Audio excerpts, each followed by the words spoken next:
সাথে চলো শিখি হাদিস সাদ আর সাদিয়ার সাথে চলো শিখি হাদিস।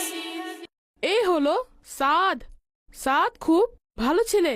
সে 5 ওয়াক্ত নামাজ জামাত সহকারে আদায় করে, সুন্নাতের উপর আমল করে আর মানুষের মাঝে নেকির দাওয়াত পৌঁছায়। নিজের মা বাবার কথা মতো চলে, বড়দের সম্মান করে, মোবাইলে গেম খেলে না, শিক্ষণীয় বই পড়ে, স্কুল কখনো ফাঁকি দেয় না, অধিকাংশ সময় অজু অবস্থায় থাকে, পড়ালেখার সময় পড়ালেখা আর খেলার সময় খেলা করে।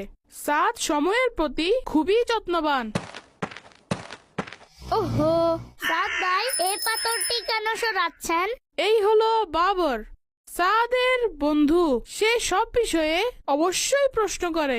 বাবর ভাই, এর মাধ্যমে অন্যরা হোঁচট খাচ্ছে। তা তো ঠিক আছে, কিন্তু আমরা কেন সরাবো? এই জন্য যে প্রিয় নবী সাল্লাল্লাহু আলাইহি ওয়াসাল্লাম ইরশাদ করেছেন, ওয়া ইমাতাতুকাল হাজারা ওয়াশ শাওকা ওয়াল আযমা আনিত তারিকি লাকা সাদাকাতুন।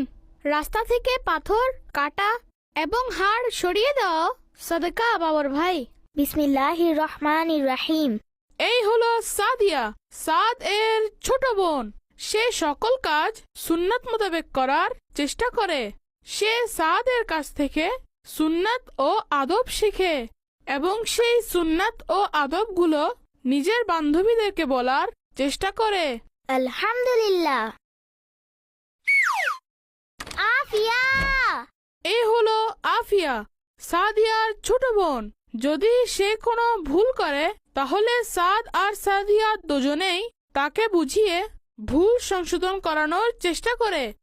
আফিয়া, আপনার উচিত ছিল কলার খোসা ডাস্টবিনে ফেলা। এতে তো রাস্তা নোংরা হয়ে যাবে। আর আপনি তো জানেন পরিচ্ছন্নতা ইমানের অর্ধেক। ঠিক আছে সাদিয়া আপু, আমি এটি ডাস্টবিনে ফেলছি। মাশাআল্লাহ আফিয়া, আপনি খুব ভালো কাজ করেছেন। জাযাকিল্লাহু খায়রা।